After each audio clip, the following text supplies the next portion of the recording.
الحمدللہ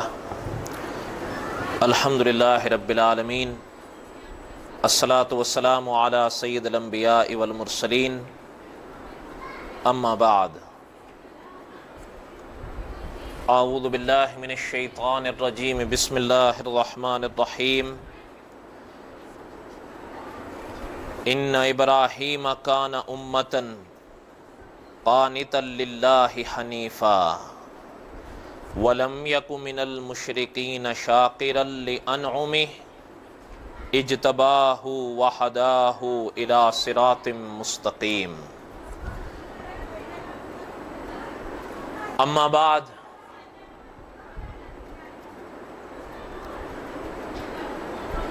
وقال اللہ تعالی ما كان محمد ابا احد من رجالکم ولکن رسول اللہ وخاتم النبیین وکان اللہ بکل شیء علیما۔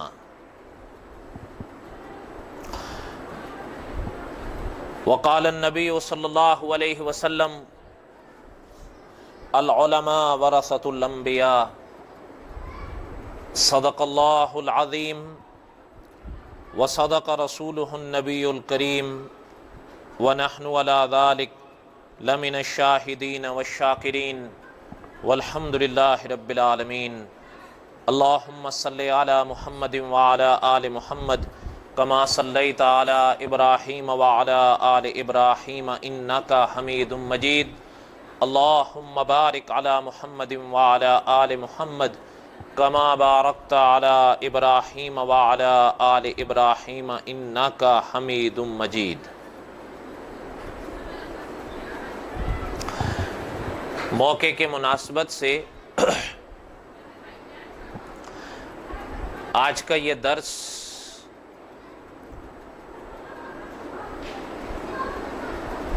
عالم اسلام کی عظیم شخصیت کے بارے میں رکھا ہے، چونکہ 5واں مہینہ جو ہے، اس 5ویں مہینے کی 29 تاریخ کو ان کا انتقال ہوا تھا،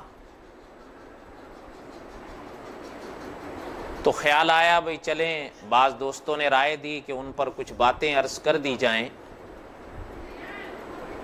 جیسے کہ شاید تقریباً سال ایک پہلے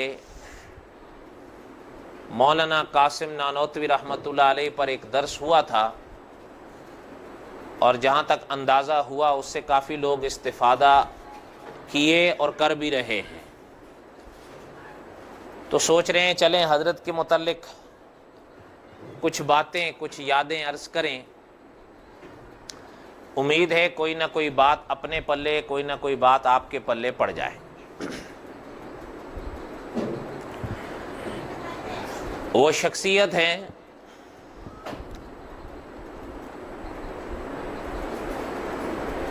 علامہ سید انور شاہ کاشمیری رحمۃ اللہ علیہ کی۔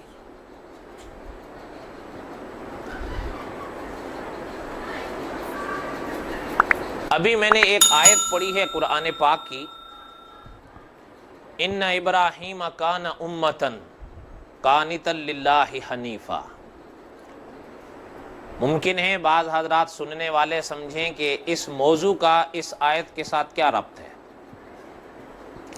لیکن ہمارے ملک میں ایک عالم ابھی حال میں فوت ہوئے ہیں، انہوں نے ایک کتاب لکھی تھی، اور اس کتاب میں انہوں نے مولانا انور شاہ کاشمیری رحمۃ اللہ علیہ پر ایک باب باندھا تھا۔ اس باب میں حضرت نے یہ آیت لکھی، ان ابراہیم کان امۃ قانتا للہ حنیفا، کہ حضرت ابراہیم علیہ السلام اگر آپ اور ہم ظاہری نظر سے دیکھیں تو ہمیں ایک فرد نظر آئیں گے، نبی اللہ کے، رسول اللہ کے، لیکن وہ ظاہری آنکھ میں ایک فرد، ایک شخصیت نظر آتی ہیں، لیکن کان امتن، اللہ فرماتے ہیں اتنا کام انہوں نے کیا جیسے ایک امت ہو۔ ان ابراہیم کان امتن، امت جتنا کام ایک شخصیت سے اللہ نے لیا۔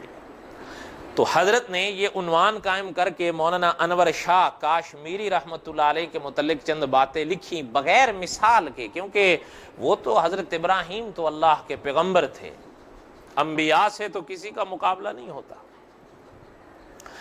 لیکن حضرت فرماتے ہیں کہ اگر حضرت کی زندگی کے پہلو سامنے لائے جائیں تو پتہ چلتا ہے کہ مولانا انور شاہ رحمۃ اللہ علیہ اپنی زندگی کے لحاظ سے، اپنی عمر کے لحاظ سے، اپنی تعریف اور تعارف کے لحاظ سے تو ایک شخص تھے، لیکن اللہ نے ان سے اتنا کام لیا گویا جیسے ایک امت سے لیا گیا ہو۔ اس لیے سوچا کہ ان کی زندگی کے کچھ پہلو سامنے لائے جائیں۔ علماء نے حضرت کے حالات میں لکھا ہے کہ سن 1875 تھا جب حضرت پیدا ہوئے کشمیر میں، اسی کی وجہ سے ان کی یہ جو نسبت ہے نا کشمیری، تو چونکہ کشمیر کے تھے اس لیے ادھر نسبت کی جاتی ہے۔ سن 1875 علماء نے لکھا ہے کہ حضرت سن 1875 میں پیدا ہوئے، 10ویں مہینے کی 16 تاریخ تھی، اور اپنے والد کے پاس بھی انہوں نے پڑھا، بلکہ علماء لکھتے ہیں کہ جب عمر 4 سال کی تھی تو اپنے والد صاحب کے پاس ان کے والد عالم تھے، اپنے والد صاحب کے پاس انہوں نے قرآن پاک پڑھنا شروع کیا، پھر فارسی کی کتابیں، پھر عربی کی کتابیں پڑھتے گئے، زندگی آگے بڑھتی رہی، کرتے کرتے علماء فرماتے ہیں کہ سن 1891 آیا۔ کیا آیا؟ سن 1891 آیا، تو یہ سن 1891 میں کشمیر سے طالب علم بن کر دارالعلوم دیوبند میں داخل ہوئے، اور الحمدللہ چونکہ کافی علوم اپنے ہاں پڑھ چکے تھے اساتذہ سے، تو دارالعلوم دیوبند میں آ کر دورہ حدیث میں داخلہ لیا، اور اس وقت دارالعلوم دیوبند میں حدیث شریف کے جو استاد تھے وہ تھے جنہیں ساری دنیا حضرت شیخ الہند مولانا محمود الحسن کہتی ہے رحمۃ اللہ علیہ، اور حضرت شیخ الہند رحمۃ اللہ علیہ تو اچھے خاصے منجھے گھڑے استاذ الاساتذہ تھے۔ حضرت کے ہاں حضرت داخل ہوئے، اور سن 1895 میں مولانا انور شاہ کاشمیری رحمۃ اللہ علیہ نے سند فراغ حاصل کر کے دارالعلوم دیوبند سے فارغ ہوئے۔ جب سن 1895 میں فارغ ہوئے حدیث شریف کی سند لے کر، تو اس وقت آج بھی اگر آپ دیوبند جائیں تو دیوبند کے پڑوس میں ایک جگہ ہے جسے کہتے ہیں گنگو۔ کیا کہتے ہیں؟ گنگو۔ اس وقت وہاں پر ابو حنیفہ وقت علامہ رشید احمد گنگوہی رہا کرتے تھے رحمۃ اللہ علیہ۔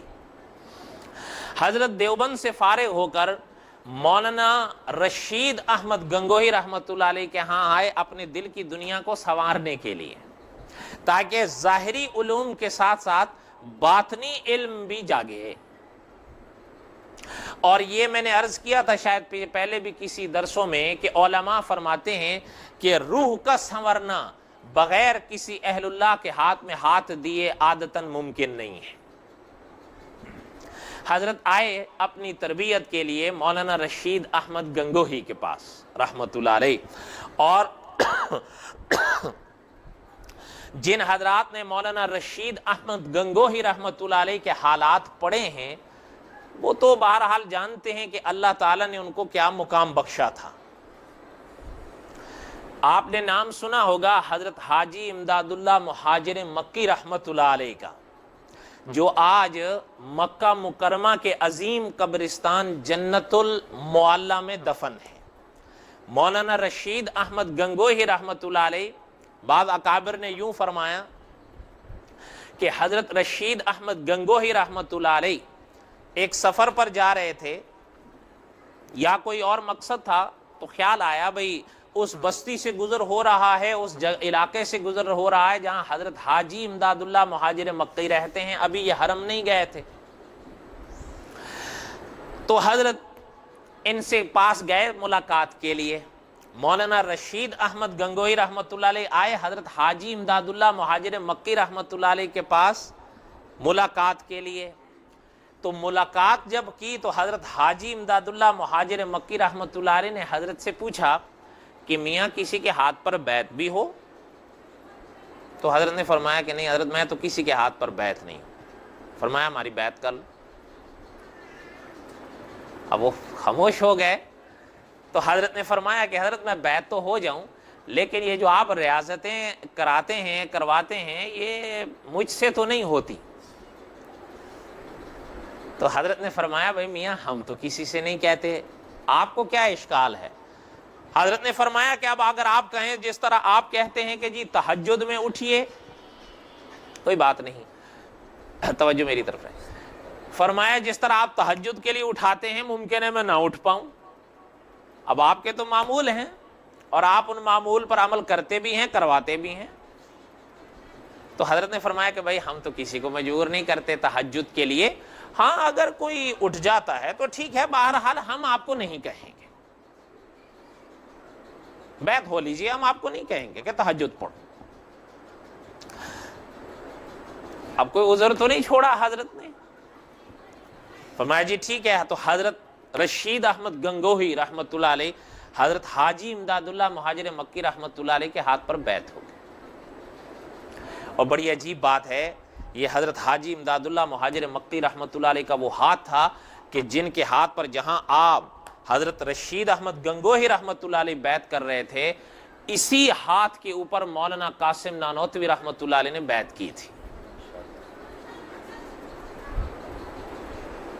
اور مولانا قاسم نانوتوی رحمۃ اللہ علیہ نے جب بیعت کی تو ایک صاحب کو ایک اشکال پیش آیا, اور اس اشکال کے متعلق ان صاحب نے حضرت نانوتوی رحمۃ اللہ علیہ سے ایک سوال بھی باقاعدہ کیا کہ حضرت کیا حضرت حاجی امداد اللہ مہاجر مکی رحمۃ اللہ علیہ عالم ہیں جو آپ نے بیعت کر لی ہے؟ حضرت نے فرمایا میاں کیا بات کرتے ہو, عالم کیا, وہ تو عالم گر ہے. اللہ نے ان کو یہ ملکہ بخشا ہے. اور اگلی بات سنا دوں,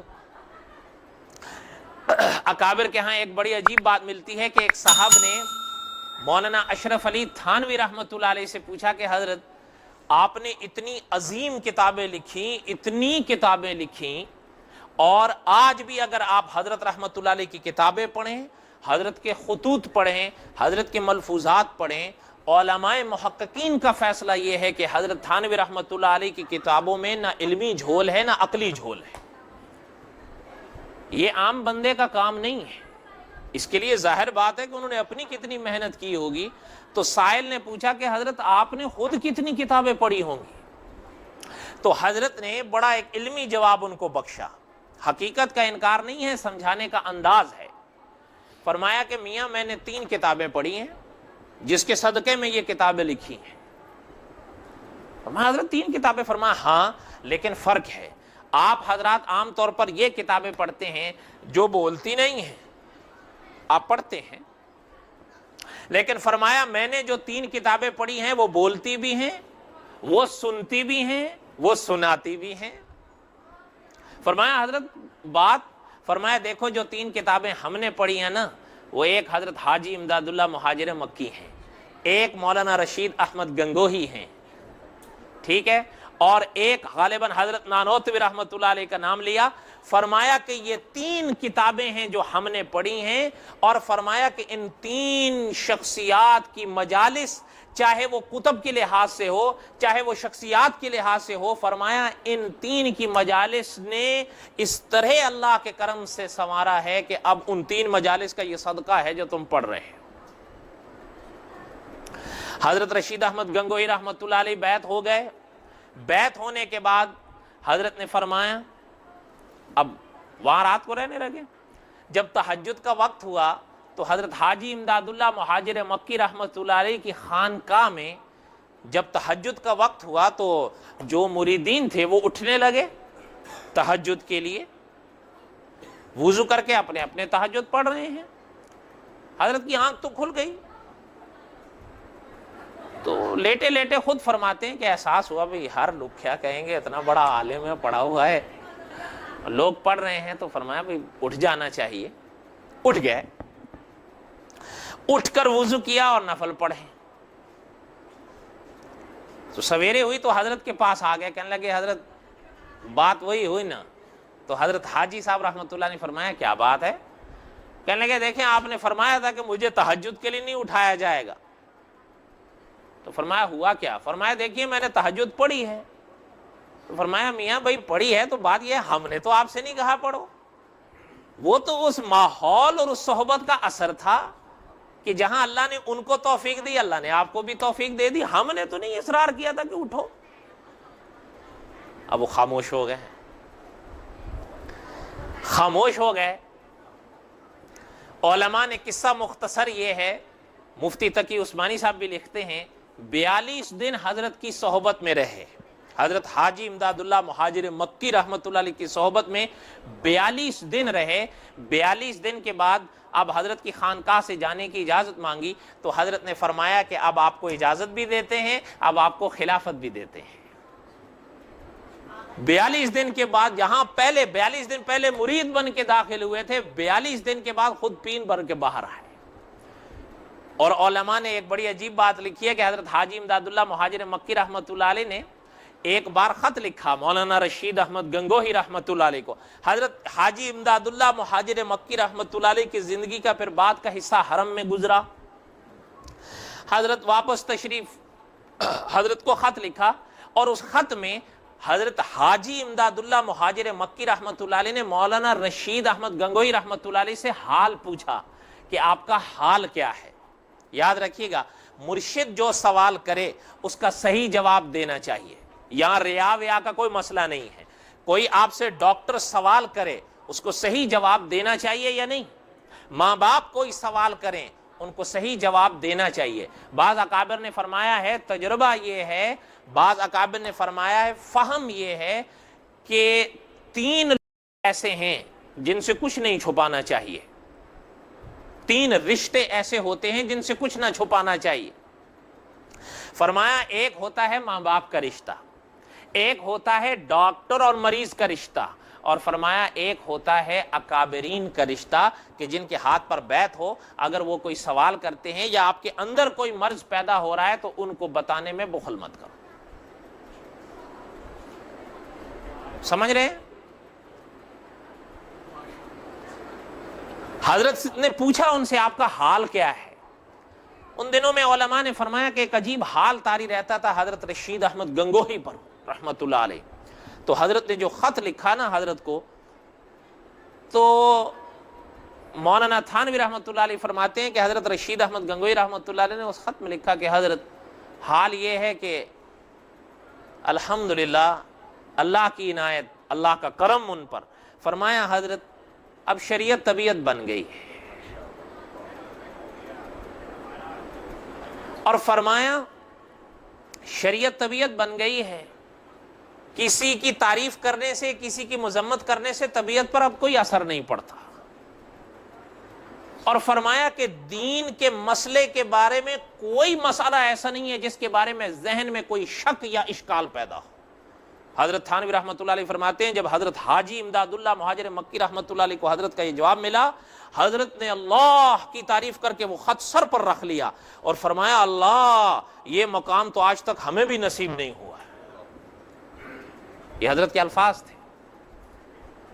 ان کے ہاتھ پر بیعت ہوئے مولانا انور شاہ کاشمیری رحمت اللہ علیہ. حضرت کا تعارف تھوڑا سا اس لیے کرایا ہے تاکہ کچھ حضرت کے مقام اور حضرت کی ذات سے بھی شناسائی ہو جائے.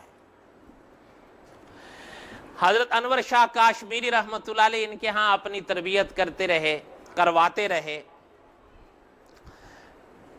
علماء فرماتے ہیں کہ جب دارالعلوم دیوبند سے فارغ ہوئے, اچھا ایک اور بات درمیان میں یاد آئی انور شاہ کاشمیری رحمت اللہ علیہ کی, وہ بھی سن لیں, پتہ نہیں بعد میں کہیں ذہن سے نہ نکل جائے, آئی ہے تو محفوظ ہو جائے گی. مولانا انور شاہ کاشمیری رحمت اللہ علیہ دین حاصل کرنے کشمیر سے دیوبند آئے تھے. تاریخ ہے یہ حضرت کی, کشمیر سے دیوبند آئے دین حاصل کرنے. تو حضرت کا ایک بڑا عجیب فرمان علماء نے لکھا ہے کہ حضرت فرماتے تھے کہ ہم کشمیر سے دیوبند دین حاصل کرنے آئے تو ہمیں دینداری نظر آئی 4 لوگوں میں. ہمیں وہ دینداری 4 لوگوں میں ملی. کتنے لوگوں میں؟ ہاں، بڑوں کی باتیں بڑی ہوتی ہیں، یہ یاد رکھیے گا، بڑوں کی باتیں بڑی ہوتی ہیں. حضرت نے فرمایا وہ دینداری ہمیں 4 میں نظر آئی. فرمایا سب سے پہلے ہمیں نظر آئی مولانا رشید احمد گنگوہی میں رحمت اللہ علیہ. ٹھیک ہے، اگلی بات سنیے. حضرت فرماتے تھے پھر ہمیں دینداری نظر آئی حضرت شیخ الہند مولانا محمود الحسن میں رحمت اللہ علیہ. کتنے ہوئے؟ 2. فرمایا تیسری ہمیں دینداری نظر آئی حضرت رائے پوری رحمت اللہ علیہ میں.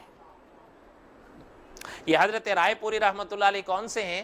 یہ حضرت شاہ عبد الرحیم صاحب رائے پوری رحمت اللہ علیہ اس زمانے کے بڑے اکابرین میں سے تھے، اولیاء اللہ میں سے تھے. حضرت نے ان کی زیارت کی ہے، اور اسی کی طرف حضرت نے یہ جو اشارہ فرمایا کہ ہمیں حضرت رائے پوری میں یا دینداری نظر آئی. ایک بات درمیان میں یاد آئی، وہ بھی سن لیں. حضرت رائے پوری رحمت اللہ علیہ کے حوالے سے یہاں لکھی بھی نہیں ہے.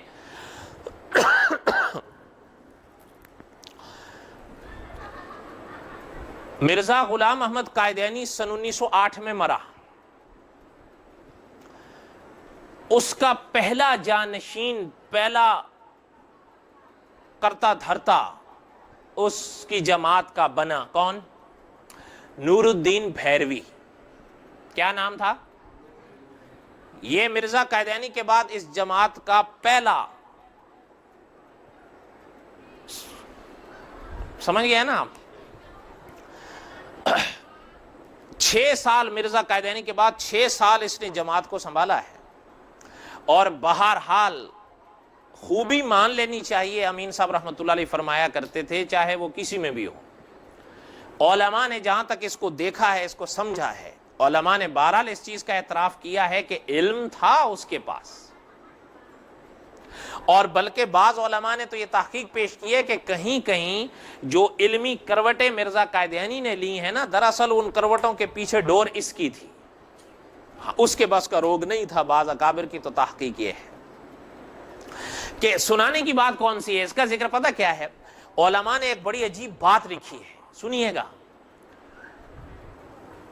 یہ ابھی مرزا قائدینی کے جوڑ کے ساتھ جوڑنے سے پہلے حضرت شاہ عبد الرحیم صاحب رائے پوری رحمت اللہ علیہ کے پاس آیا تھا نور الدین بھیروی. حضرت شاہ عبد الرحیم صاحب رحمت اللہ علیہ کے پاس آیا تھا. حضرت نے صرف اس کی صورت دیکھی، حضرت شاہ عبد الرحیم رائے پوری رحمت اللہ علیہ نے صورت دیکھ کر حضرت نے فرمایا تھا کہ ایک وقت آئے گا کہ پنجاب میں سونا بناؤ، پنجاب میں ایک شخص نبوت کا دعویٰ کرے گا. ابھی سنیے گا، مرزا قائدینی کی ڈفلی ابھی نہیں بجی تھی، اور نہ ہی اس نے وہ ڈفلی اس کے ہاتھ میں تھمائی تھی. شاہ عبد الرحیم رائے پوری رحمت اللہ علیہ نے اس کی صورت دیکھ کر فرمایا تھا کہ پنجاب میں ایک شخص نبوت کا دعویٰ کرے گا، میں لوح محفوظ پہ تیرا نام اس کے ساتھیوں میں دیکھ رہا ہوں. اور یہ بات وہ حضرت کے منہ سے سن کر اٹھ کر چلا گیا تھا. آپ کو اگر شک ہو، شیخ الحدیث مولانا زکریا صاحب رحمت اللہ علیہ جنہوں نے فضائل لکھی، حضرت کی ایک کتاب ہے آپ بیتی. کیا نام ہے؟ آپ بیتی. حضرت نے اس کی جلد نمبر 6 میں یہ واقعہ لکھا ہے. کون سی جلد میں؟ ہاں، جلد نمبر 6. کتاب کا نام کیا ہے؟ آپ بیتی. لکھنے والے کون ہیں؟ حضرت نے آپ بیتی میں یہ واقعہ لکھا ہے. یہاں سے آپ اندازہ لگائیے کہ اللہ تعالیٰ نے آثار الاحسان کی کن مرحلوں پر ان کو روشن کر رکھا تھا. فرمایا حضرت نے کہ بھائی دینداری دیکھی یا تو حضرت گنگوہی میں رحمت اللہ علیہ، یا فرمایا دیکھی حضرت شیخ الہند میں، یا فرمایا دیکھی حضرت رائے پوری رحمت اللہ علیہ میں، اور فرمایا یا حال میں دیکھی حضرت تھانوی رحمت اللہ علیہ. بڑی عجیب باتیں ملتی ہیں. مولانا انور شاہ کاشمیری رحمت اللہ علیہ جب دارالعلوم دیوبند سے فارغ ہوئے تو کئی عرصہ دہلی میں ایک مدرسہ ہوا کرتا تھا غالباً دارالعلوم امینیہ کے نام سے، کوئی نام میں تلفظ میں غلطی ہوگی تو میری طرف سے ہوگی، مجھے اب یاد اسی طرح پڑھ رہا ہے۔ بہرحال دہلی میں تھا وہ مدرسہ جہاں حضرت تشریف لائے تھے، اور حضرت نے وہاں پڑھایا کئی سال۔ بعد میں ایک موقع پر حضرت کشمیر واپس بھی آئے تھے کسی وجہ سے، گھریلو ضرورت کے تحت، اور پھر حضرت کو اللہ تعالیٰ نے حرمین شریفین کی زیارت بھی نصیب فرمائی تھی اس زمانے میں، اور ایک وقت آیا کہ بالآخر حضرت انور شاہ کاشمیری رحمۃ اللہ علیہ دارالعلوم دیوبند میں استاد بن کر آئے، اور مسلم شریف اور غالباً ابو داود شریف یہ حدیث کی کتابیں حضرت کو ملی۔ آگے ایک موقع پر پھر بخاری شریف بھی دی گئی، حضرت بخاری شریف دارالعلوم دیوبند میں پڑھاتے تھے۔ ٹھیک ہے، ایک بات سنیے، جب حضرت دارالعلوم دیوبند میں بخاری شریف پڑھایا کرتے تھے تو ایک دفعہ دارالعلوم دیوبند میں مولانا اشرف علی تھانوی تشریف لائے رحمت اللہ علیہ، یہ حکیم الامت تھے۔ تو اس زمانے میں دارالعلوم دیوبند میں ایک محتمم صاحب ہوا کرتے تھے، مولانا محمد احمد صاحب رحمت اللہ علیہ، ان کی بھی ایک اپنی داستان ہے، بہرحال وہ میں چھوڑتا ہوں۔ علماء ان کو کہا کرتے ہیں بڑے محتمم، کیا کہا کرتے ہیں؟ بڑے محتمم۔ حضرت تھانوی رحمت اللہ علیہ نے جب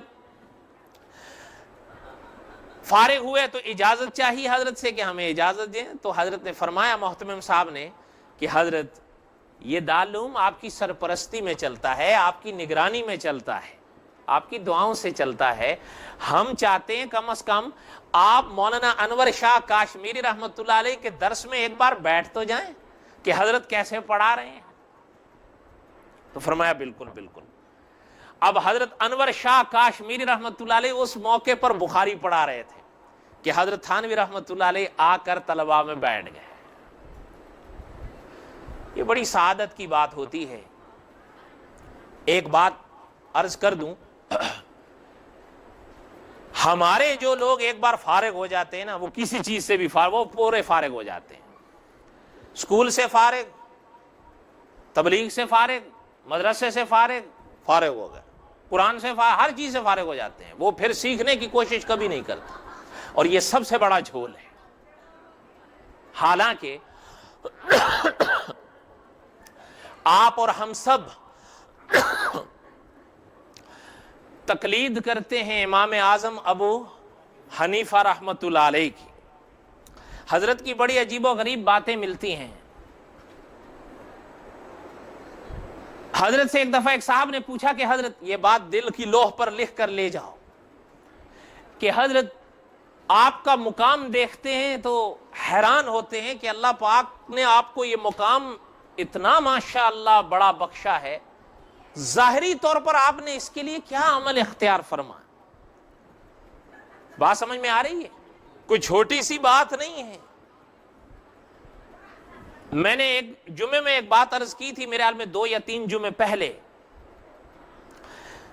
ایک عالم حضور کی امت میں گزرے صلی اللہ علیہ وسلم، دھیان سے سنیے گا بات، حضرت عبداللہ بن مبارک رحمت اللہ علیہ، یہ ایسے عالم گزرے ہیں کہ امام نووی رحمت اللہ علیہ، امام نووی یہ حنفی نہیں تھے، یاد رکھیے گا اس بات کو، امام نووی رحمت اللہ علیہ نے لکھا ہے کہ حضرت عبداللہ بن مبارک رحمت اللہ علیہ حضور کی امت میں ایسے شخص گزرے ہیں کہ ان کا تذکرہ کرنے کی دیر ہے کہ اس مجلس میں خدا کی رحمت اترتی ہے۔ حضرت عبداللہ بن مبارک یہ مقام رکھتے ہیں، اور پتہ ہے یہ کن کے استاد تھے؟ حضرت عبداللہ بن مبارک یہ امام بخاری کے بھی استاد تھے۔ کن کے استاد تھے؟ اور اگلی بات سنیے، آپ سمجھ بھی گئے ہوں گے، خود شاگرد امام اعظم ابو حنیفہ کے تھے۔ تو امام اعظم ابو حنیفہ امام بخاری کے کیا لگے؟ استاد یا دادا استاد؟ استاد یا دادا استاد؟ اب وہ کہتے ہیں امام بخاری کو تو حدیثیں آتی تھی لیکن امام ابو حنیفہ کو صرف 17 حدیثیں آتی تھی۔ علماء کا فیصلہ یہ ہے یہ جھوٹ ہے۔ کیا ہے؟ یہ جھوٹ ہے، یہ مقام ہے۔ بات جو سنانے کی تھی، کوئی بات سمجھ میں آ رہی ہے؟ میں تو کچھ اور سوچ کے آیا تھا، پتہ نہیں یہ مضمون میرے ذہن میں تھا بھی نہیں، بس اب چل رہا ہے تو بس چل رہا ہے۔ کیا خیال ہے؟ امام صاحب رحمۃ اللہ علیہ سے کسی نے پوچھا کہ حضرت اللہ نے یہ جو مقام آپ کو بخشا، یہ دولت کیسے پائی آپ نے؟ ظاہری عمل کے حوالے سے پوچھا جاتا ہے نا، دین تو اللہ کی ہوتی ہے۔ فرمایا اچھا یہ جواب بھی دیکھیں آپ، وقت کا امام، استاذ الاساتذہ، اور امام محمد رحمۃ اللہ علیہ جیسے عالم کے استاد، کہ جن کو اس دن کسی صاحب نے ایک بات بڑی عجیب لکھی تھی، وہ واقعہ ایسا نہیں ہے، ایسے ہی انٹرنیٹ پر ڈال دی ہے، وہ واقعہ ایسا نہیں ہے، سنیے گا، وہ جو واقعہ انہوں نے لکھا وہ ایسا نہیں ہے، واقعہ ملتا جلتا ہے اس سے جھول ہوا ہے۔ علماء نے جو واقعہ لکھا ہے وہ یہ تھا کہ ایک اہل کتاب کی نظر امام محمد رحمۃ اللہ علیہ کی ایک کتاب پر پڑھی، اور غالباً حضرت کی وہ کتاب ہے المبسوط، جس پر حضرت کی اس صاحب کی نظر پڑی تھی۔ اس نے وہ کتاب پڑھ کر لا الہ الا اللہ محمد الرسول اللہ پڑھا تھا، اور پتہ اس نے اس موقع پر یہ بات فرمائی تھی کہ جب چھوٹے محمد کے علم کا یہ عالم ہے تو بڑے محمد کے علم کا کیا عالم ہوگا، صلی اللہ علیہ وسلم۔ اس بات نے مجھے حضور کا کلمہ پڑھایا ہے۔ بات سمجھ میں آئی ہے؟ اصل واقعہ یہ ہے، وہ ایسے ہی انٹرنیٹ پر ڈال دیتے ہیں، کسی کو دیکھو حضرت آدم کی عمر ڈال رہے ہیں، کسی کو دیکھو پتہ نہیں کیا ڈال رہے ہیں، کسی کو دیکھو کیا ڈال رہے ہیں، کو اللہ المان والحفیظ ہے۔ حضرت نے ان صاحب نے پوچھا کہ حضرت آپ کو یہ مقام، حضرت نے فرمایا بھائی دیکھو، اس مجلس میں جو حضرت نے جواب دیا، حضرت نے فرمایا دیکھو، جو جانتے تھے وہ کبھی بتانے میں بخل نہیں کیا، جو نہیں جانتے تھے وہ کبھی پوچھنے میں حیا نہیں کی۔ بس دریا بکوزہ جواب ہے اگر غور کریں تو۔ حضرت نے فرمایا جو جانتے تھے وہ کبھی دوسروں کو بتانے میں بخل نہیں کیا۔ بخل کس کو کہتے ہیں؟ کنجوسی کو۔ اور فرمایا جو جانتے تھے وہ بتانے میں کنجوسی نہیں کی، جو نہیں جانتے تھے تو جاننے میں حیا نہیں کی۔ سمجھ رہے ہیں بات کو؟ اس لیے کبھی کوئی بات نہ جانے، حضور صلی اللہ علیہ وسلم کا فرمان ہے سوال میں شفا ہے۔ ہندوستان کے عظیم عالم مولانا ابو بکر غازی پوری رحمت اللہ علیہ، حضرت کی ہر کتاب کے سرک ورق پر حضور کی یہ حدیث لکھی ہوتی ہے کہ سوال میں شفا ہے۔ بات سمجھ میں آ رہی ہے؟ نہیں آ رہی ہے؟ حضرت تھانوی رحمت اللہ علیہ آ کے طلبہ میں بیٹھ گئے، بات یاد ہے؟ آ کر بیٹھ گئے طلبہ میں، حضرت انور شاہ کاشمیری رحمت اللہ علیہ بخاری پر درس دے رہے ہیں، بخاری پر درس دیا، اور حضرت تھانوی رحمت اللہ علیہ آخر تک بیٹھے۔ جب فارغ ہوئے حضرت اٹھے تو حضرت نے کیا ارشاد، حضرت کے چہرے پر مسکراہٹ تھی۔ حضرت تھانوی رحمت اللہ علیہ نے فرمایا اس درس کا ایک ایک لفظ ایک ایک کتاب بن کے رسالہ بن سکتا ہے، ایسا درس تھا۔ اور بڑوں کی سند سند ہوتی ہے، سمجھ رہے ہیں بات؟ بڑوں کی سند سند ہوتی ہے۔ مولانا انور شاہ کاشمیری رحمت اللہ علیہ دارالعلوم دیوبند میں استاد ہے،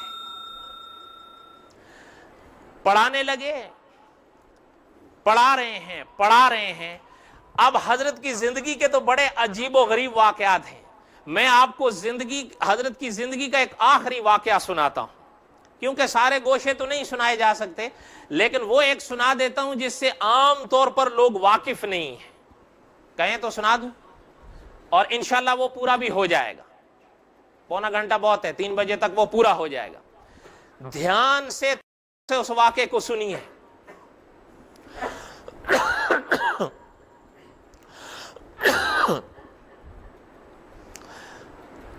آپ جانتے ہیں ابھی حضرت شاہ عبد الرحیم صاحب رائے پوری رحمت اللہ علیہ کے حوالے سے میں نے ایک بات آپ کو سنائی ہے کہ علماء پر کشفاً اس بات کا اظہار ہو رہا تھا کہ ان قریب ہندوستان میں ایک فتنہ اٹھے گا، ٹھیک ہے؟ اور وہاں اب علماء حق کی ضرورت پڑے گی. کیوں؟ اس لیے کہ حضور صلی اللہ علیہ وسلم نے فرمایا العلماء ورثۃ الانبیاء. وہ فتنہ 14ویں صدی کا فتنہ، اور اس فتنے کو کیا کہتے ہیں؟ یہ آپ جانے نہ جانے، پاکستان میں ایک عالم ہوئے، اب تو فوت ہو گئے، علامہ شمس الحق افغانی رحمت اللہ علیہ. نام سنا ہے؟ ہاں.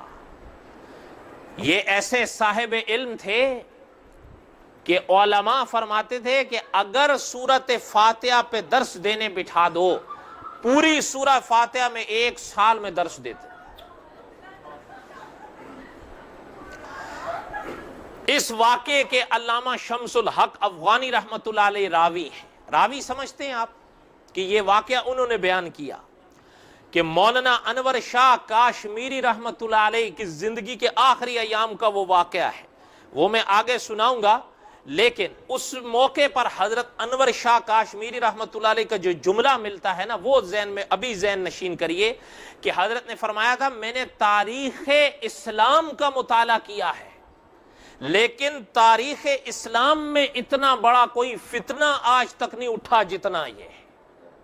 حالانکہ اس وقت کے علماء فرماتے ہیں کہ اس وقت یہ فتنہ ابھی ابھر رہا تھا، لیکن حضرت نے اپنے فراست ایمانی سے دیکھا کہ یہ فتنہ کہاں جائے گا. اس موقع پر حضرت انور شاہ کاشمیری رحمت اللہ علیہ نے جو محنتیں کی ہیں وہ تاریخ میں مثالی ہیں، لیکن میں وہ سارے واقعات تو نہیں سنا سکتا. مرزا غلام احمد قادیانی کہاں کا تھا؟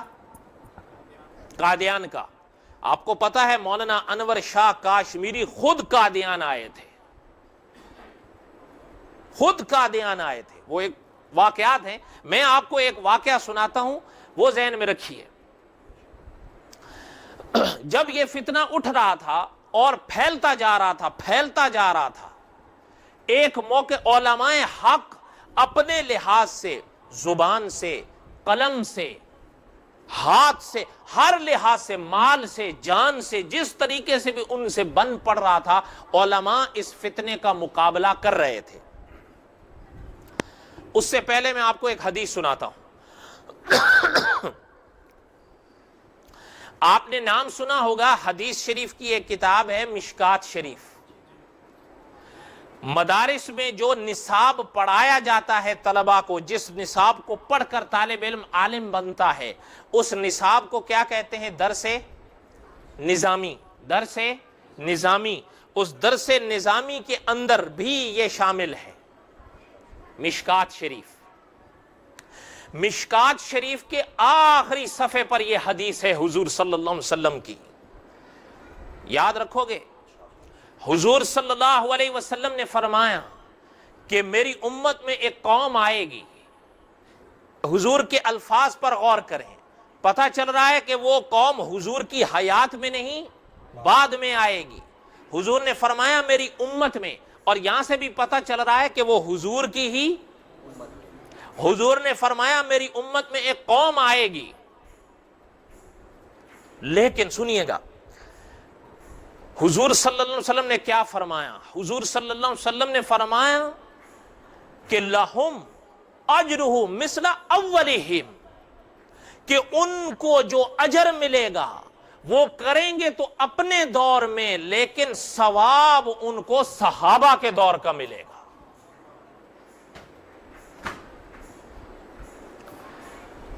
بات سمجھ میں آئی ہے کہ نہیں آئی ہے؟ پھر سے سنیں. حضور صلی اللہ علیہ وسلم نے فرمایا، اب ترجمہ سنیے. حضور صلی اللہ علیہ وسلم نے فرمایا میری امت میں ایک قوم آئے گی، وہ عمل اپنے دور میں کریں گے، لیکن حضور نے فرمایا کہ ان کو ثواب صحابہ کے دور کا ملے گا. مثلی اولی، ان کو پہلوں کا ثواب ملے گا. اچھا ایک بات ذہن میں رکھیے گا، علماء فرماتے ہیں کہ اس امت کی اس قوم کو ثواب صحابہ کے دور کا ضرور ملے گا، درجہ نہیں ملے گا. یہ یاد رکھیے گا، ثواب میں اور درجے میں فرق ہوتا ہے. ثواب ضرور ملے گا، درجہ نہیں ملے گا. فرمایا ثواب صحابہ کے دور کا پائیں گے. اچھا وہ ان کے کون سے عمل ہوں گے جس سے وہ پائیں گے؟ حضور صلی اللہ علیہ وسلم کی حدیث کو سنیے. فرمایا یأمرون بالمعروف، وہ لوگوں کو اچھائیوں کا کہیں گے. یہ پہلا عمل ہوگا ان کا، خود کریں گے اور دوسروں کو بھی. یأمرون بالمعروف، اچھائیوں کا کہیں گے. وینہون عن المنکر، اور برائیوں سے منع کریں گے. خود بھی رکیں گے اور دوسروں کو بھی روکیں گے. اور آگے فرمایا وَيُقَاتِلُونَ أَهْلَ الْفِتْنِ، اور اہل فتنہ سے وہ قتال کریں گے. کیا کریں گے؟ مقابلہ کریں گے، قتال کریں گے. یہ تو ہے اس حدیث شریف کا ترجمہ. علماء احناف میں ایک عالم گزرے ہیں 10ویں صدی میں. کون سی صدی میں؟ 10ویں صدی میں. ملا علی قاری رحمت اللہ علیہ، حضرت نے مشکات شریف کی شرح لکھی ہے. مرقات، حدیث شریف کی کتاب کا نام ہے مشکات. حضرت نے اس کی شرح لکھی مرقات 10 جلدوں میں. اور حضرت نے وَيُقَاتِلُونَ أَهْلَ الْفِتْنِ، اس لفظ کا شرح سمجھائی ہے کہ اس لفظ کی شرح کیا ہے. حضرت نے فرمایا کہ جو قتال کیا جائے گا نا اہل فتنہ سے، وہ 2 طرح سے ہوگا. کس طرح سے ہوگا؟ فرمایا یا تو وہ ہوگا ہاتھ سے. کس سے ہوگا؟ ہاتھ سے. کہ جب کوئی فتنہ سامنے آتا ہے اور وہ ہتھیار استعمال کرتا ہے تو ادھر سے بھی جو ہتھیار سے اس کا جواب دے گا، اس حدیث شریف کا وہ مصداق بنے گا. ٹھیک ہے؟ اور فرمایا کہ جو فتنہ تلوار اور ہاتھ سے نہیں آئے گا، ان کے زمانے میں یہ بندوق، یہ ایٹم نہیں ہوتا تھا. ٹھیک ہے، تلوار ہوتی تھی، نیزے ہوتے تھے، تیر ہوتے تھے. فرمایا کہ جو ان سے نہیں آئے گا فتنہ، لیکن زبان اور قلم سے وہ فتنہ اٹھے گا، تو جو سامنے سے ان کے قلم اور ہاتھ کے جواب میں قلم اور ہاتھ چلائے گا اور اس فتنے کا مقابلہ کرے گا، وہ عالم بھی اور وہ شخص بھی اس حدیث کا مصداق ہوگا. سمجھ میں آئی یہ بات؟ نہیں سمجھ میں آئی؟ آگے حضرت نے شرح میں لکھا ہے کہ جس طرح خارجی اور رافضی، حضرت نے اپنے دور کے جس طرح غالباً قدریہ یا خارجی رافضی، ان کی مثال بھی حضرت نے دی کہ جس طرح ان سے، کیوں یہ جو فتنوں جن کا ذکر حضرت نے شرح میں کیا ہے نا، ان سے تلوار اور تیر کا مقابلہ نہیں تھا، ان سے زبان اور قلم کا مقابلہ تھا. علماء وقت نے ان کا جواب انہی ہاتھ اور زبان سے دیا ہے. تیر اور تفنگ سے ان کا مقابلہ نہیں تھا. قائدیانیوں سے جو مقابلہ علماء دیوبند کو پیش آیا وہ تیر اور تفنگ کا تھا؟ تیر اور تفنگ کا تھا؟ نہیں. وہ کس چیز کا تھا؟ زبان اور قلم سے تھا. انہوں نے اگر ہاتھ سے کوئی چیز لکھی تو ہمارے علماء نے ہاتھ سے جواب دیے لکھ کر. اگر انہوں نے زبان سے تقریر کی تو ہمارے علماء نے تقریر سے جواب دیا. اگر وہ مناظرے میں اترے تو ہمارے علماء مناظرے میں اترے. تو اب جو علماء اس فتنے کے مقابلے میں اپنے آپ کو پیش کرتے رہے، وہ کرتے رہے اس دور میں، لیکن ثواب پاتے رہے صحابہ کے دور کا. کوئی سمجھ میں آئی ہے بات؟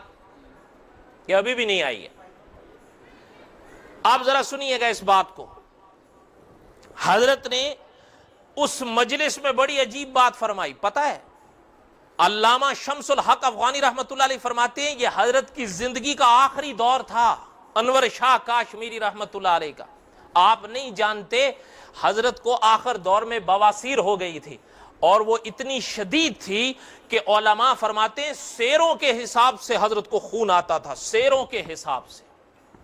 یہ بات آپ کو کتابوں میں مشکل سے ملے گی.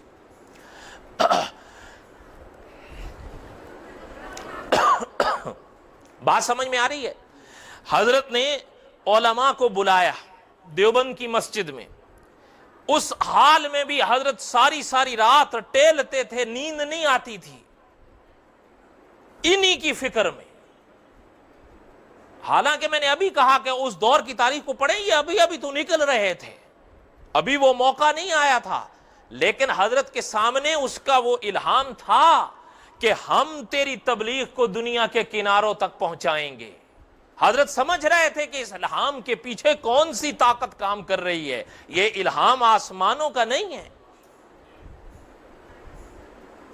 اور واقعہ بات ہے کہ قصہ وہی آتا ہے کہ دامن میں، آپ تو نہیں جانتے، مناظر اسلام حضرت چنیوٹی صاحب رحمۃ اللہ علیہ نے، بہت زمانے کی بات ہے، اس وقت قائدیانیت کی جماعت کو مرزا ناصر سنبھالا کرتا تھا۔ اس نے اپنی زندگی میں ایک اعلان کیا تھا کہ ہم 10 لاکھ مترجم قرآن پاک کے نسخے امریکہ میں تقسیم کریں گے، اور انہوں نے کیے۔ حضرت چنیوٹی صاحب رحمۃ اللہ علیہ فرمایا کرتے تھے، ہم جس ہوٹل کے کمرے میں گئے ہیں ہمیں وہاں مترجم قرآن پاک ملا ہے اور انہی کا ترجمہ ملا ہے۔ کوئی کافر عیسائی اگر دین اسلام کی روشنی کے لیے چلا ہے، دینے والے نے اس کو اٹھا کے مرزا قادیانی کا ترجمہ دیا ہے، وہ اپنے ہی انجانے میں ادھر آنے کے بجائے ادھر چلا گیا۔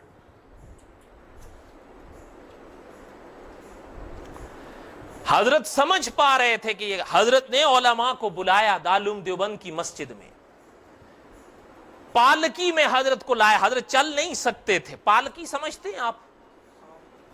حضرت کو پالکی میں اٹھایا گیا اور لایا گیا۔ وقت نہیں ہے اس لیے میں کچھ مختصر کیے جا رہا ہوں، لیکن میں چاہتا ہوں یہ بات سن لیں آپ حضرات۔ آپ نے یہ واقعہ پہلے سنا ہے؟ حضرت کو پالکی میں اٹھایا اور دارالعلوم دیوبند کی مسجد میں محراب میں رکھا گیا، تکیہ لگایا گیا، حضرت نے ٹیک لگائی۔ حضرت نے ایک بات تو وہ ارشاد فرمائی جو ابھی ابھی آپ نے سنی ہے، ابھی آپ نے سنی ہے، اور کہ عالم اسلام کی تاریخ کو میں نے پڑھا ہے، اتنا بڑا کوئی فتنہ۔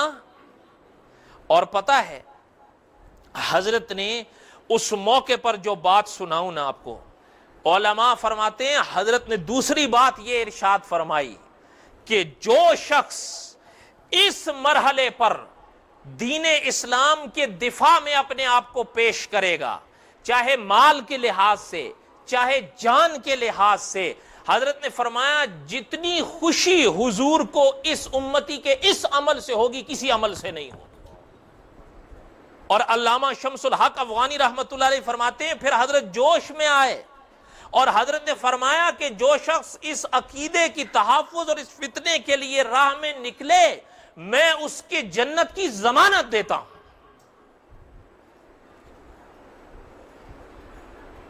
بات سمجھ میں آئی؟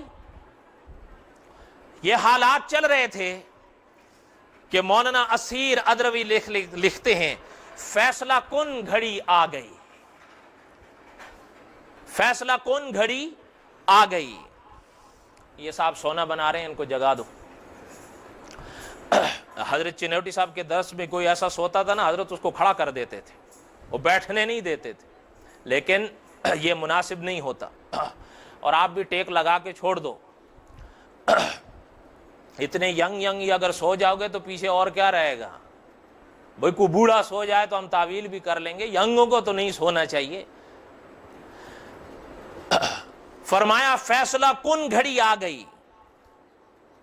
مولانا اسیر ادروی لکھتے ہیں، غور سے سنیے اس بات کو، کہ علماء حق کے مسلسل دوروں باطل کی شکستوں بیانات تقریروں سے پورے ملک کا گوشہ گوشہ گونج رہا تھا۔ کچھ تو اندازہ آپ کو حضرت انور شاہ کاشمیری رحمت اللہ علیہ کے اشاروں کنایوں سے بھی ہو گیا ہوگا۔ ہندوستان میں رسالے، کتابیں، کتابچے، ہر لحاظ سے علماء حق نے درجنوں مقامات پر قادیانیوں سے اہل حق کے مناظرے ہوئے جن کی شہرت پورے ملک میں پھیلی۔ رد قائدیانیت کے لٹریچر اردو، فارسی، عربی میں شائع ہوئے۔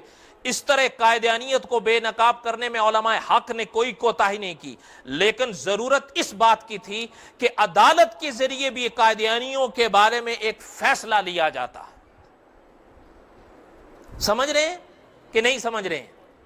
اچھا، مسئلہ کیا تھا کہ اگر انگریزی عدالت میں ریکارڈ بن جائے، کیوں؟ اس وقت برٹش انڈیا تھا، پاکستان ابھی وجود میں، بنگلہ دیش ابھی وجود میں، اور ہندوستان پر بھی ہندو کی حکومت ابھی، وہ پورا برٹش انڈیا تھا۔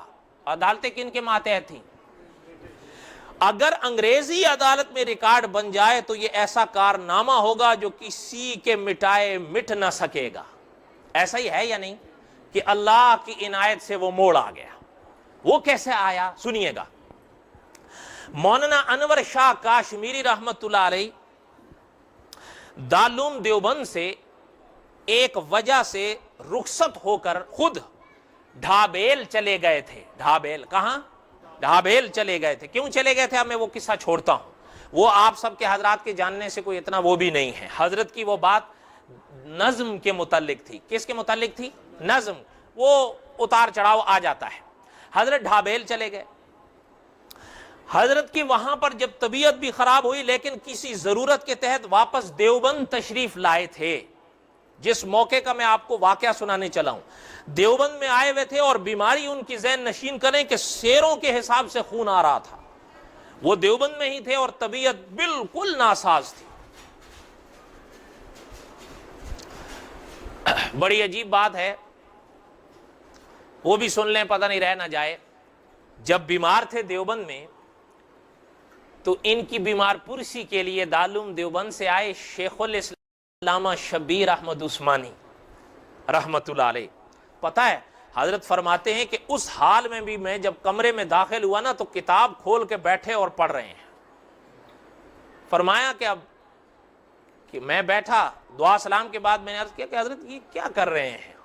اس حال میں بھی آپ کتاب پڑھیں، اس بیماری کی حالت میں بھی؟ تو علامہ شبیر احمد عثمانی رحمت اللہ علیہ نے فرمایا میاں یہ بھی ایک بیماری ہے، اور بیماری پر تو اپنا اختیار ہوتا نہیں۔ اچھا، اس بات کا ایک اور تتمہ ہے، وہ میں ابھی چھوڑتا ہوں، کبھی موقع ہوا تو پھر سناؤں گا، آگے سنیں تاکہ یہ واقعہ رہ نہ جائے۔ حضرت دارالعلوم میں تھے۔ کہاں تھے؟ دارالعلوم میں تھے۔ اور پتہ ہے،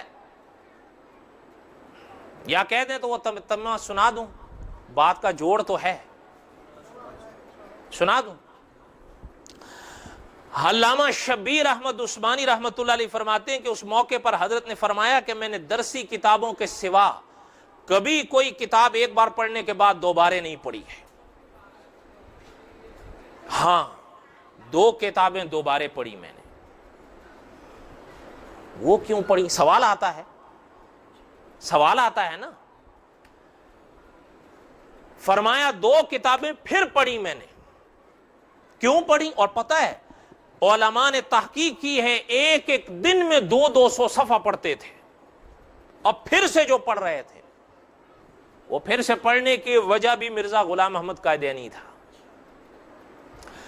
اس نے، مرزا غلام احمد قادیانی نے حضرت عیسیٰ بن مریم علیہ السلام کے مسئلے پر کچھ حوالے دیے تھے ایک حدیث شریف کی کتاب کے مسند احمد بن حنبل۔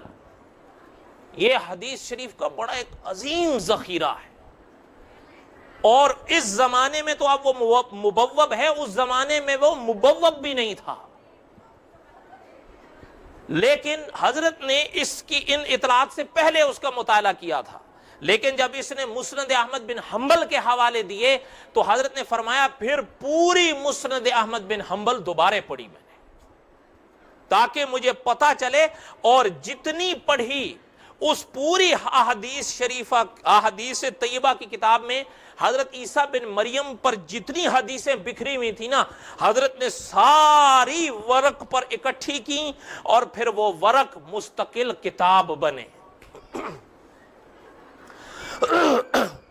فرمایا اچھا، دوسری، مرزا غلام احمد قادیانی نے شیخ ابن عربی رحمت اللہ علیہ ایک گزرے ہیں، انہوں نے ایک کتاب لکھی تھی فتوحات مکیہ، اس کے حوالے دیے تھے، تو پھر انور شاہ کاشمیری رحمت اللہ علیہ نے پھر سے فتوحات مکیہ کو دوبارے پڑھا، تاکہ پتہ چلے کہ حقائق کیا ہیں، ان اکابر نے کیا لکھا ہے اور اس نے کیا لکھا ہے۔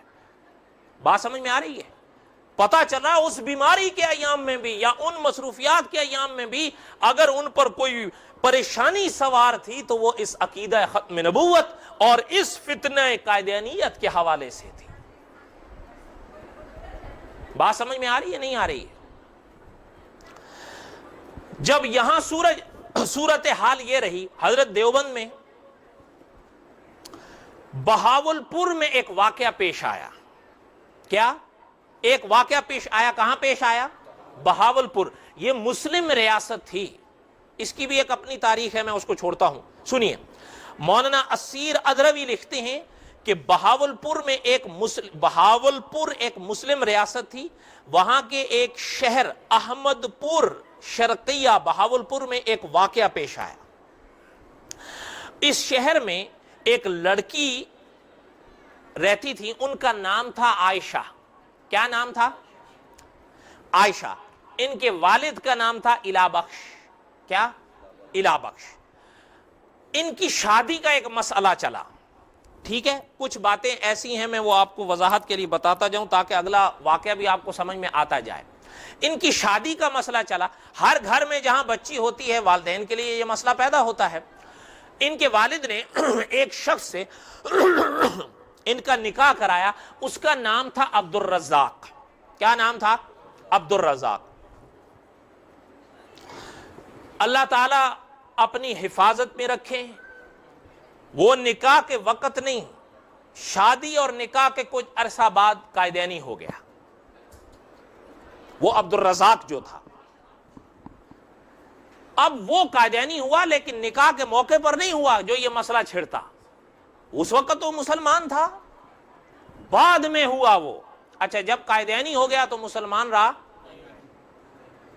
دین اسلام سے اس کا کوئی واسطہ رہا؟ اور یہ صورتحال تو یہاں پر بھی آج بھی ایسے لوگ ہیں. آج بھی آپ تو نہیں جانتے، میں ایک ملک ہے اسلامی ملک، میں اس کا نام نہیں لیتا. ایک سمے میں مرزا قائدینی کے ایک پوتے نے اس کا دورہ کیا تھا. پوتے نے دورہ کیا تھا، اور وہ اسلامی ملک، اور دورہ بھی سرکاری دورہ کیا تھا. کافر ریاستوں میں، ملکوں میں تو جو مرضی کرتا رہے. اسلامی ملک اور سرکاری حیثیت پر اس نے دورہ کیا، مرزا قائدینی کے پوتے نے. آپ جانتے ہیں پارلیمنٹ کے قائدینی ہو گیا، الا ماشاء اللہ. حتیٰ کہ اس نے یہ کہہ دیا تھا نیوز پیپر میں کہ آنے والی صدی میں یہ احمدیوں کا سب سے بڑا ملک بنے گا. علماء فرماتے ہیں وہاں جب حالات جا کر دیکھے کہ اگر کسی جزیرے میں کوئی لوگ نظر آئے، اگر 80% لوگ ہیں تو 70% قائدینی ہو چکے تھے. پورے جزیرے میں اگر ایک مسجد نظر آئی، ایک مسجد، وہ بھی کیا آپ کے اور ہمارے لوگ مسجد، ورنہ فی الحقیقت وہ مرزاڑا تھا. استاد ان کا، ہمارے والوں کے بچے جا رہے تھے وہاں پڑھنے کے لیے. پتا چل رہا تھا کہ انور شاہ کاشمیری رحمت اللہ علیہ بھانپ رہے تھے اس کو. اب وہ قائدینی ہو گیا. سنیے،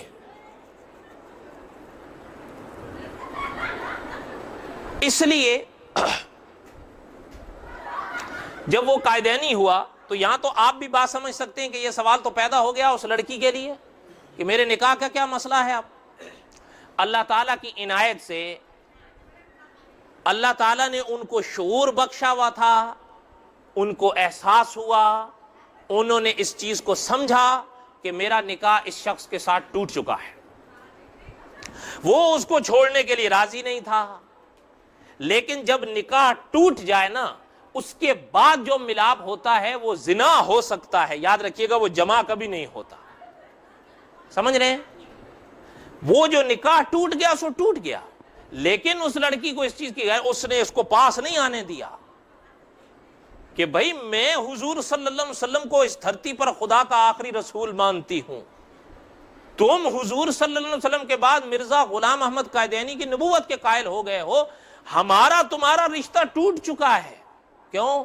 اس لیے کہ جب اس نے دین اسلام چھوڑا تو دین اسلام کے دائرے سے تو چلا گیا۔ یہ سن 1926 کا واقعہ ہے۔ کب؟ سن 1926 کا واقعہ ہے۔ اللہ تعالی مغفرت فرمائیں اس خاتون کی، اس نے اس کو پاس نہیں آنے دیا، اپنا کیس عدالت میں دائر کر دیا۔ ٹھیک ہے؟ اچھا آگے بات سنیے، جب یہ بات ہوئی نا، یہ مقدمہ چلا گیا 7 سال تک۔ کتنا؟ 7 سال تک۔ اب یہ واقعہ ہے سن 1926 کا، آپ اندازہ لگائیے 7 سال کتنا ہوا ہے؟ سن 1900، اب دھیان سے سنیے گا بات کو، 7 سال تک۔ اور علماء کا فیصلہ ہے، آگے حضرت نے بھی وہ بات لکھی ہے کہ وہ خاتون ایک غریب گھرانے کی تھی، ان کے مقابلے کی مالی طاقت اس بیچاری کے اندر نہیں تھی، سمجھ رہے ہیں؟ اچھا مسئلہ کیا پیش آیا؟ سنیے، مسئلہ یہ پیش آیا کہ جب بہاولپور کی بڑی عدالت میں یہ مقدمہ گیا تو اس فائل کے اوپر یہ پیغام لکھا پچھلے جج نے کہ اس بات کی پوری تحقیق کیا جائے، دونوں فریق کے بڑے احباب اور علماء کو بلایا جائے اور ان سے پوچھا جائے کہ یہ کیا ماجرا ہے۔ اب دونوں فریق سے کیا مراد ہیں؟ چونکہ وہ قائدینی ہو گیا تو وہ اپنے والوں کو لائے گا، اور یہ لڑکی مسلمان تھی تو یہ کن کو لائیں گی؟ مولانا اسیر نے بھی آگے لکھا ہے کہ جس وقت یہ بات چلی، یاد رکھیے گا ابھی تقسیم ہند نہیں ہوئی ہے، ٹھیک ہے؟ قائدیان بھی اسی ملک کا حصہ ہے، اور آپ اور ہم بھی ابھی، ہم تو نہیں تھے اس وقت، دادے پردادے ہوتے تھے۔ انہوں نے کیا کیا کہ جب یہ اطلاع قائدیان پہنچی، مولانا اسیر ادروی بھی لکھتے ہیں کہ قائدیان کا تو بیت المال کھل گیا، بڑے بڑے ان کے جو اچھا بول سکتا تھا، جو اچھا جان سکتا تھا، عربی، اردو، فارسی، پیسے کے پیسے لگا دیے کہ ہر صورت میں اس مقدمے کو جیتنا ہے۔ اچھا اب ادھر یہ لڑکی غریب تھی، اب ان کے لیے کون ان کو قابو کرنا بھی تو کسی عام مولوی کا کام نہیں ہے۔ حضرت چنیوٹی صاحب رحمۃ اللہ علیہ فرماتے تھے کہ ایک نہیں کئی ایسے نوجوانوں کا پتہ چلا جو قائدینی ہوئے۔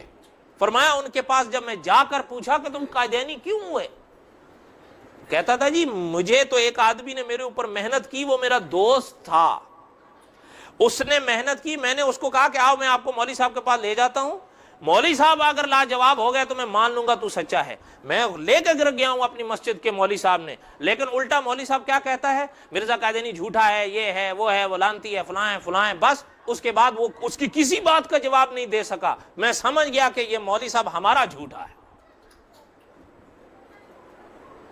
اس کی وجہ کیا ہوتی تھی؟ اس لیے کہ وہ کبھی جانتے ہی نہیں تھے کہ اس نے کیا لکھا ہے، وہ کیا پڑھا۔ جب تک جانیں گے نہیں تو علاج خاک کریں گے۔ اور یاد رکھیے گا حضرت حاجی امداد اللہ مہاجر مکی رحمت اللہ علیہ حضرت فرمایا کرتے تھے کہ اللہ میاں تک پہنچنے کی اتنی راہیں ہیں جتنی مخلوق کی سانسیں ہیں، آپ کی ہم سب کی منزل ایک ہے، ٹھیک ہے، راہ دوسری بھی ہو سکتی ہے۔ فرمایا ایک استاد اگر بیٹھا ہوا ہو، کوئی شاگرد اس کا بازو دباتا ہے، کوئی شاگرد اس کو پانی لا کے دیتا ہے، کوئی شاگرد اس کی ٹانگیں دباتا ہے، کوئی شاگرد اس کی کتابیں صاف کرتا ہے، کوئی شاگرد اس کا گھر صاف کرتا ہے، یہ سارے شاگرد ساری خدمتیں اپنے استاد کی کر رہے ہیں، لیکن ایک دوسرا شاگرد ہے، وہ بھلے اپنے استاد سے فاصلے پر ہو لیکن وہ اپنے استاد کے دشمن سے پنجہ آزمائی کر رہا ہے۔ فرمایا کہ آپ خود سمجھ لو کہ یہ استاد کس کو زیادہ گلے لگائے گا، یہ بھی اسی کا کام کر رہے ہیں، وہ بھی اسی کا ہی کام کر رہا ہے، فرق یہ ہے کہ یہ پاس ہیں وہ دور ہے، کام تو سارے دین کا کر رہے ہیں، ہاں لیکن موقع اور وقت کے تقاضے کے لحاظ سے جس چیز کا آمنا سامنا ہوتا ہے وہ وہاں وہ کر رہے تھے۔ اس سمے سنیے گا بات، اب ان خاتون کے لیے مسئلہ بنا۔ مولانا اسیر ادروی لکھتے ہیں اس زمانے میں مسلمانوں کی ایک جماعت ہوا کرتی تھی، تنظیم مؤید الاسلام کے نام سے، ٹھیک ہے، وہ اس جماعت میں ایک عالم ہوا کرتے تھے مولانا محمد حسین صاحب رحمۃ اللہ علیہ. حضرت تشریف لائے تو حضرت نے فرمایا کہ ہم انشاءاللہ آپ کے سر پر ہاتھ رکھیں گے, آپ پیچھے مت ہٹیے, حوصلہ مت ہاریے, انشاءاللہ جو ہمارے بس میں ہوگا وہ ہم کریں گے. ظاہری حالات میں تو کوئی صورتحال سامنے نہیں آ رہی ہے, اس لیے کہ وہ بھی ٹھنے بھنے اور ہم بھی مقابلے میں اترے ہوئے ہیں, لیکن ادھر خزانہ ادھر خزینہ, اور حضرت سمجھ پا رہے تھے کہ ان کے پیچھے طاقت کون سی ہے. سمجھ رہے ہیں کہ نہیں؟ ظاہری طور پر تو کچھ نہیں ہے, لیکن بات سمجھیے گا جو اس موقع پر اہل دل نے کہی تھی کہ کشتیاں سب کی کنارے پہنچ ہی جاتی ہیں, نہ ہو جن کا نہ خدا ان کا خدا ہوتا ہے. حضرت نے خط لکھا مولانا انور شاہ کاشمیری کو کہ حضرت یہاں یہ ماجرا ہے, آپ کی ضرورت ہے.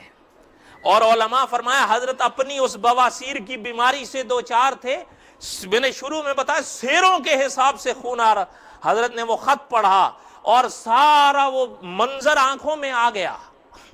اب اور طرف سے بھی علماء بہاولپور کا رخ کر رہے تھے, لیکن بات یہ تھی بڑے بڑے علماء آئے, وہ بھی آئے جن کو مولانا نے بلایا, حسین احمد صاحب مرحوم, مولانا حسین مرحوم نے, اور جو نہیں بھی بلائے خود بھی آئے, بھئی چلیں دیکھیں تو صحیح.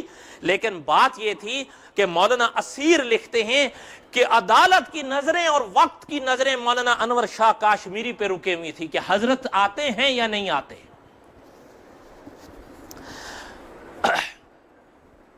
حضرت کو وہ خط ملا, حضرت نے ارادہ کیا کہ میں جاؤں گا. اطباء آڑے آگے, انہوں نے فرمایا حضرت آپ کی یہ حالت نہیں ہے, دیوبند کہاں, بہاولپور کہاں, آپ نہیں جا سکتے. تو حضرت نے بڑی عجیب بات اٹھتے کہ ارشاد فرمایا میاں اگر اس عقیدہ ختم نبوت کی راہ میں انور شاہ کاشمیری کی جان کام آ جاتی ہے تو میرے لیے یہ سب سے بڑی سعادت ہے, میں جاؤں گا, جس حالت میں بھی ہوں جاؤں گا. اسی طرح خون بہتا ہوا, جس طریقے سے بھی ہوا کپڑے باندھے, لباس کسا, جیسے بھی ہوا چلے اور دیوبند سے چلے. لیکن بڑی عجیب بات ہے, ساتھ میں اپنے شاگرد بھی لے کر چلے, ساتھ میں اپنے شاگرد بھی لے کر چلے. اصل میں تو یہ ان کی پوری ایک ٹیم تھی علماء کی جن کو مولانا انور شاہ کاشمیری رحمت اللہ علیہ نے تیار کیا تھا.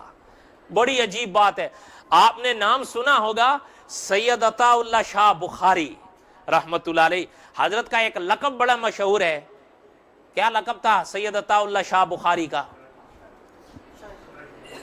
نہیں شاہ جی نہیں, یہ حال ہے نا بھائی, امیر شریعت. کیا تھا؟ امیر شریعت. آپ کو پتا ہے یہ لقب سید عطا اللہ شاہ بخاری رحمت اللہ علیہ کے دینے والے مولانا انور شاہ کاشمیری ہیں, اور حضرت انور شاہ کاشمیری ہونے کے باوجود سید عطا اللہ شاہ بخاری کے ہاتھ پر بیعت کی ہے. فرمایا اچھا پتا ہے, آپ تو جانے نہ جانے مولانا انور شاہ کاشمیری رحمت اللہ علیہ دیوبند سے چلے. دیوبند سے جب چلے آپ خود احساس کر سکتے ہیں کہ کس مشکل کا سامنا تھا ان کو. سید عطا اللہ شاہ بخاری رحمت اللہ علیہ نے بڑا ایک عجیب جملہ فرمایا تھا انور شاہ کاشمیری کی یاد میں. کسی نے ان سے کہا کہ حضرت پتہ ہوا کیا تھا, مولانا انور شاہ کاشمیری رحمت اللہ علیہ نے جہاں ختم نبوت اور دین اسلام اور احادیث کی محنت کی تھی, ابھی میں نے بتایا دارالعلوم دیوبند کے بعد کہاں تشریف لائے تھے؟ ڈھابیل. سید عطا اللہ شاہ بخاری رحمت اللہ علیہ اپنی زندگی میں ڈھابیل آئے تو کسی نے پوچھا بھئی حضرت انور شاہ کاشمیری رحمت اللہ علیہ کا کچھ تعارف کرا دے.